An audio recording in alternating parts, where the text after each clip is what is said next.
Have you ever wondered what really happens to those who decide to cut their earthly journey short? I'm not talking about what traditional religions usually teach, with their ideas of eternal punishment or abandonment. Today, we're diving into a different perspective, one that few have the courage to explore in the depth it deserves. It's a view that can bring comfort both to those contemplating this desperate choice and to those who have lost someone in this way. Before we continue, if this message touches your heart in any way, please hit the like button now and turn on notifications. Sharing this message can literally save lives and bring peace to hearts devastated by grief. Suicide, a topic so shrouded in silence and taboo that even saying the word seems to cast shadows in an otherwise lit room. How many families endure this pain in secret? How many mothers, fathers, siblings, and friends ask themselves every day, what happened to the person we loved so much? Are they hurting? Are they being punished? Do they find peace? These are the questions we need to talk about today. Because in silence, fear and distorted interpretations grow. When there is no understanding, despair blossoms. And perhaps, just maybe, having a better grasp of this spiritual reality might light the way for those still here, fighting daily battles that are often invisible to others. What I'm about to share with you doesn't come from rigid dogmas or spiritual threats. It comes from a broader understanding of the soul's journey, the unconditional love that permeates the universe, and the certainty that no consciousness, absolutely none, is left to fend for itself, no matter how painful their choices may have been. Contrary to what many believe, consciousness doesn't simply flicker out like a candle in the wind at the moment of physical death. It persists, continues, transcends. Regardless of the circumstances in which the physical body ceases to function, what we are, our essence, our thoughts, feelings, and perceptions, remains intact. In that sense, death is not an ending, but a passage, a change of state. For those who have gone by suicide, this transition has its own particularities. No, I'm not talking about eternal punishments or endless suffering, as many have been conditioned to believe. This punitive view does not reflect the compassionate nature of the universal order. What happens is much closer to a gradual awakening, a process of understanding and acceptance. Imagine waking up from an intense dream where the pain seemed unbearable, where there appeared to be no way out, where every breath was a burden.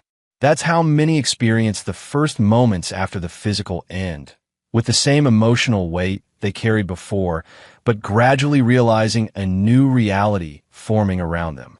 And it is at this critical moment that the first great, comforting phenomenon occurs. No one wakes up alone.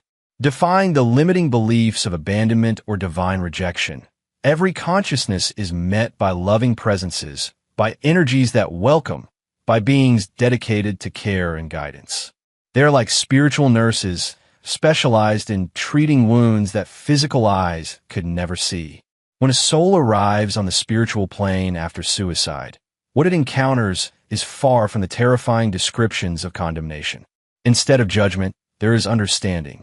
Instead of punishment, there is treatment. Instead of abandonment, there is an energetic embrace that envelopes that consciousness with exactly what it needed and couldn't find in the material realm. There are specific places in the spiritual dimensions dedicated to this welcome. They could be compared to specialized hospitals, where the entire environment vibrates at frequencies of healing, forgiveness, and renewal. In these spaces, spiritual mentors and guides, many of whom have experienced similar journeys in their own lives, work tirelessly to help the spirit process its pain. The first step in this care is often a period of deep, restorative sleep, a kind of therapeutic dream state that allows the densest energies to gradually dissolve.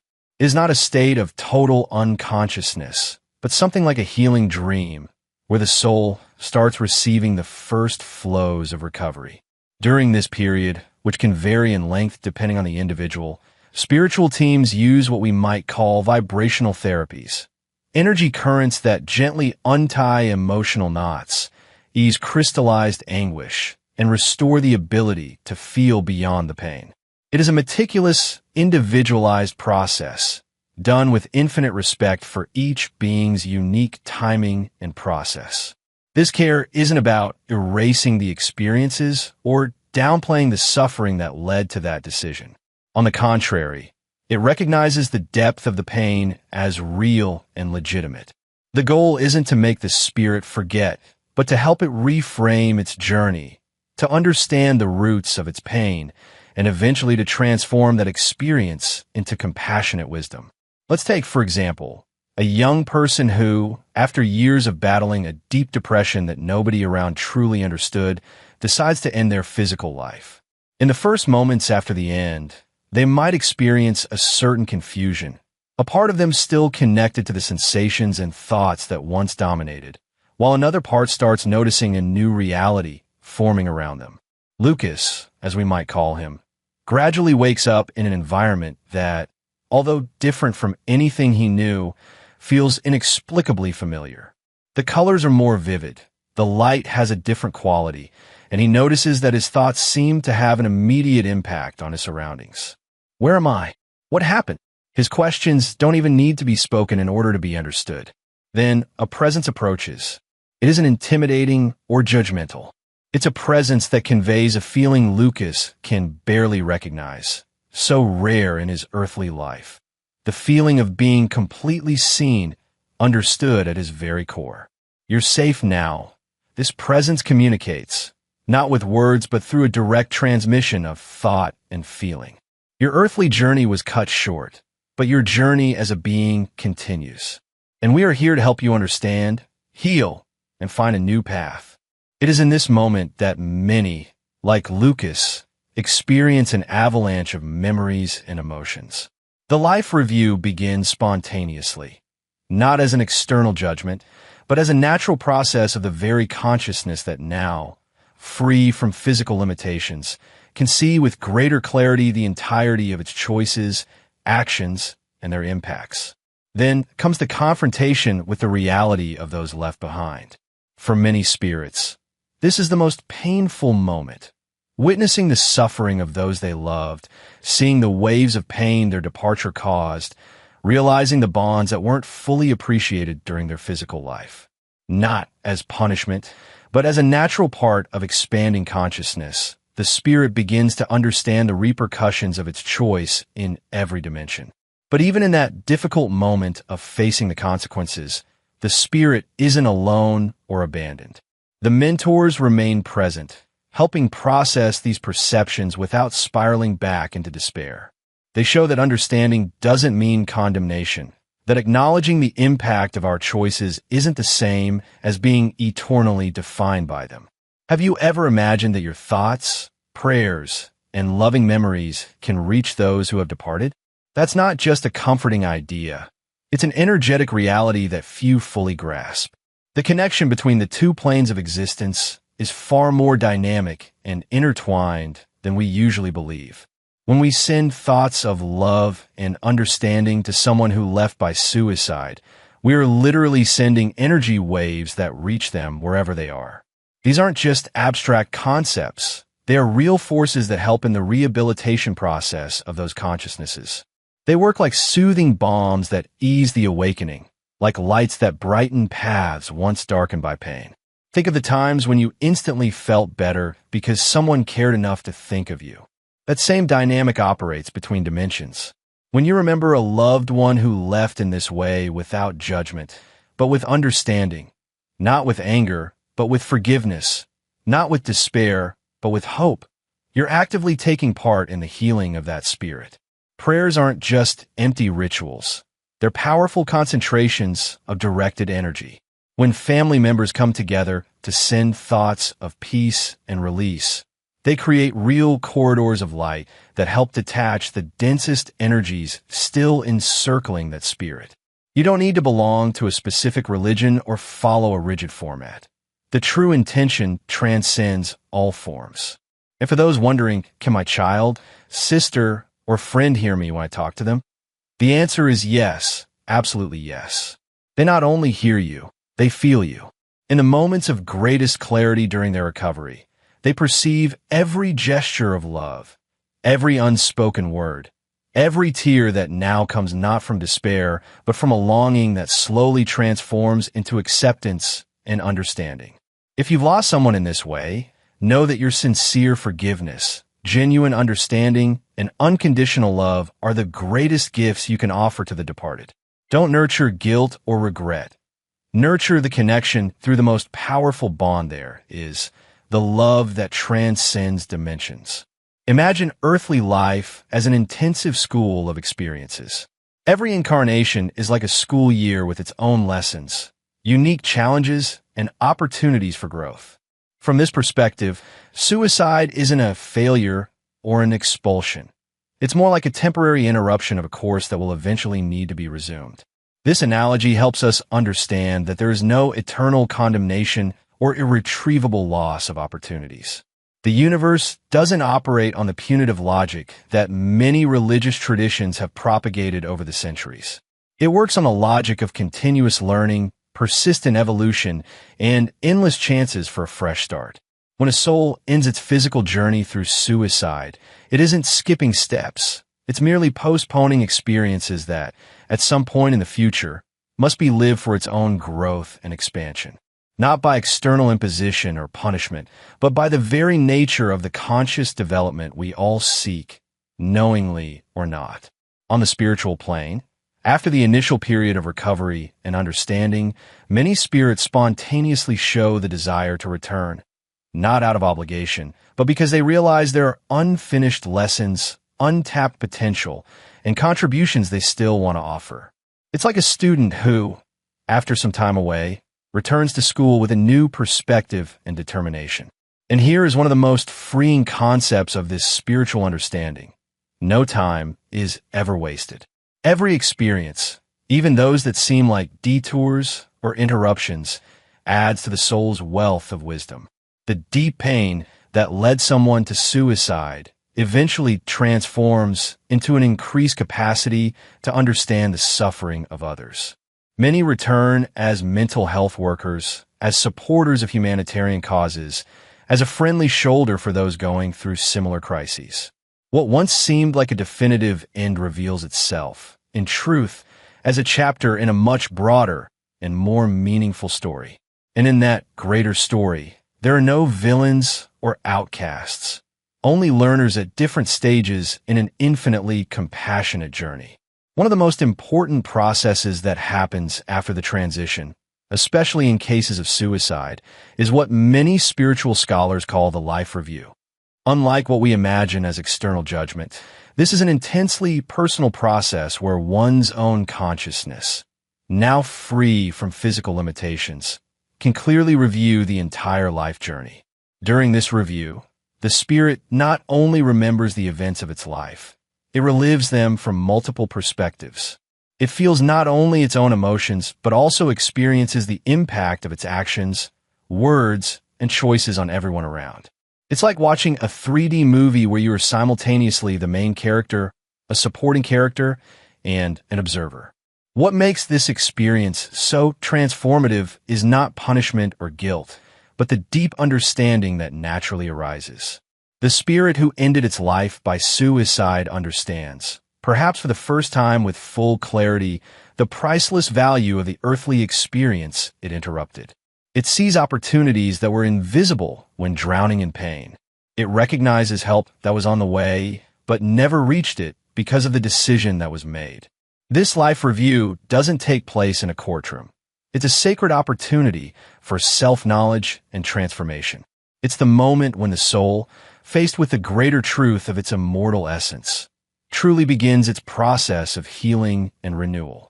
There is a reality that is rarely addressed when talking about suicide. Not all spirits immediately move on to recovery spheres.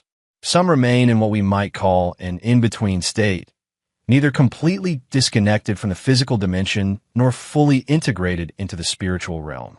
These are the blocked souls, imprisoned in their own emotional labyrinths or tied by intense bonds they couldn't break. This condition isn't a punishment. It's a natural consequence of a state of consciousness at the time of transition. When someone departs amid extremely turbulent emotions, carrying intense guilt, unresolved anger, or desperate attachments, they might not immediately perceive their new condition. It's like being stuck in an intense dream from which you can't wake up completely. Many remain close to the places where they lived, especially near people with whom they had deep emotional bonds. A child who can't separate from a mother devastated by their departure. A husband who keeps trying to communicate with a wife who doesn't understand what happened.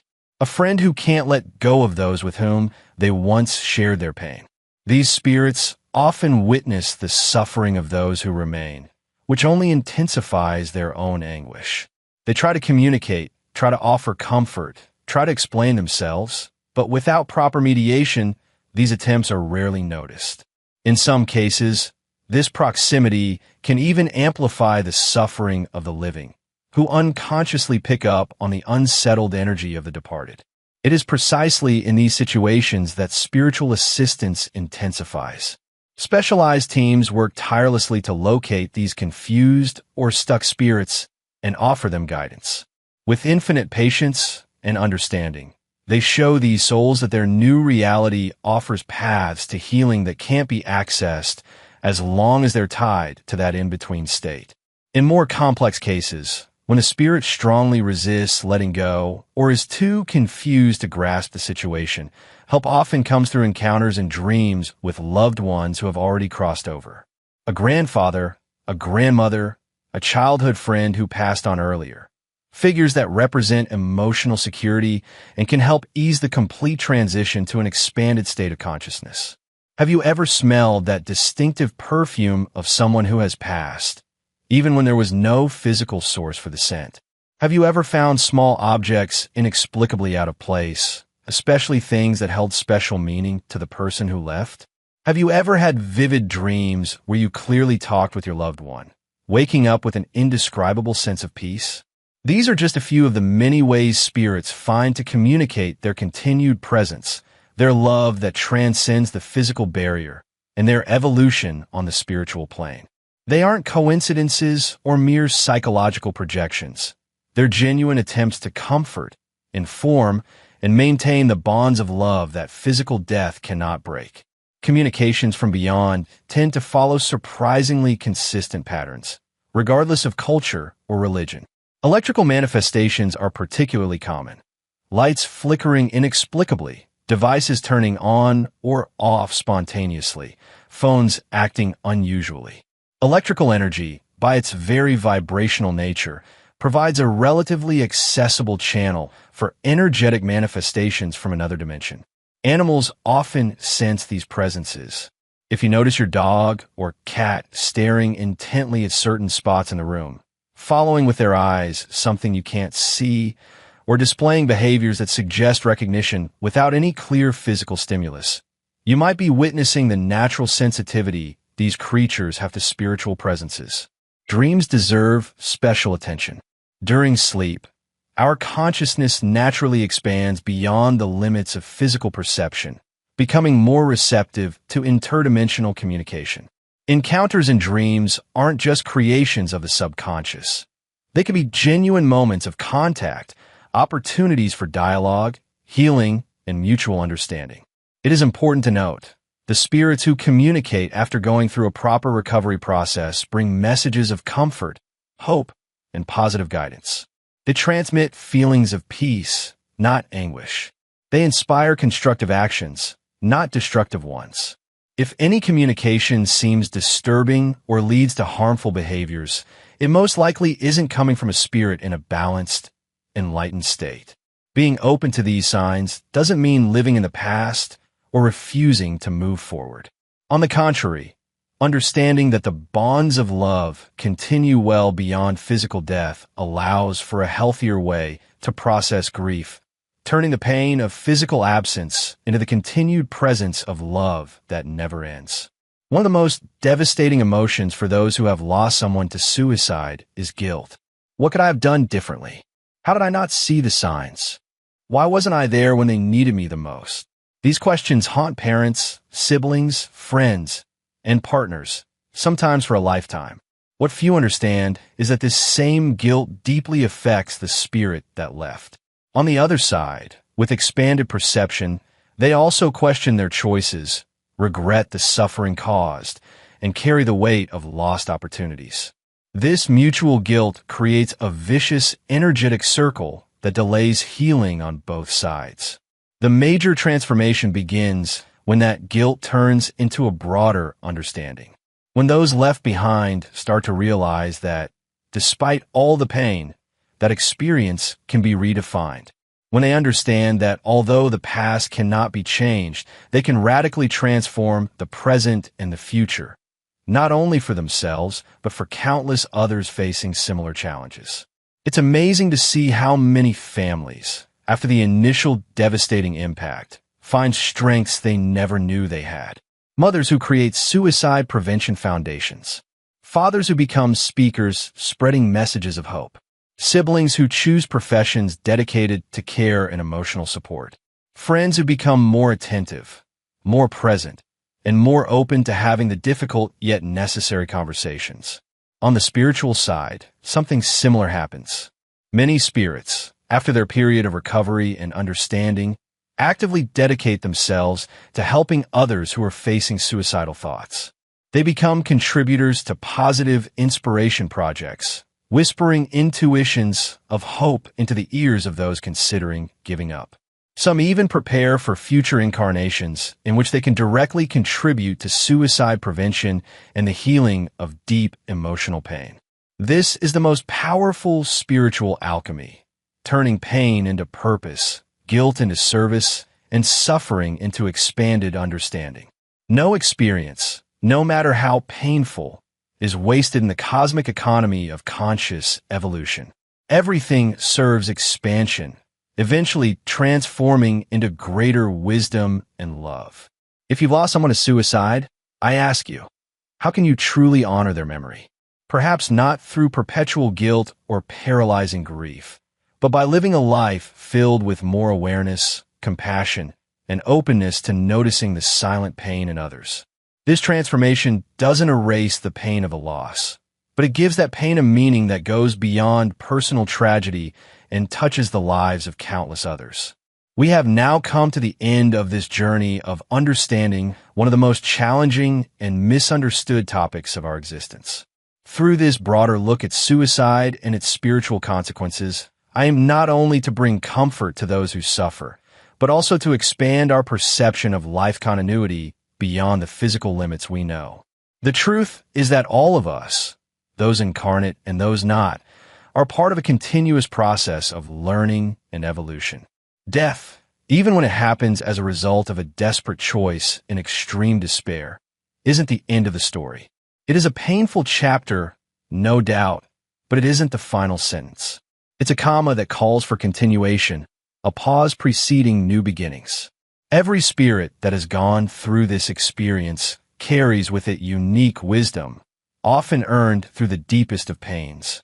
They are not lost or condemned souls. They're consciousnesses in the process of maturing that will eventually transform their wounds into light to guide others. For those who are contemplating that desperate choice today, I leave you with this sincere plea. Give life another chance. Not because the suffering isn't real. It is, and it deserves to be acknowledged in all its intensity, but because there are possibilities for healing and transformation that you simply can't see in your darkest moments. There are helping hands ready to assist, some you can see, others working invisibly in your favor. Allow yourself to receive that help. For family and friends who carry the pain of loss, know that your love continues to be the most powerful force in the recovery journey of that cherished spirit. Turn guilt into positive action.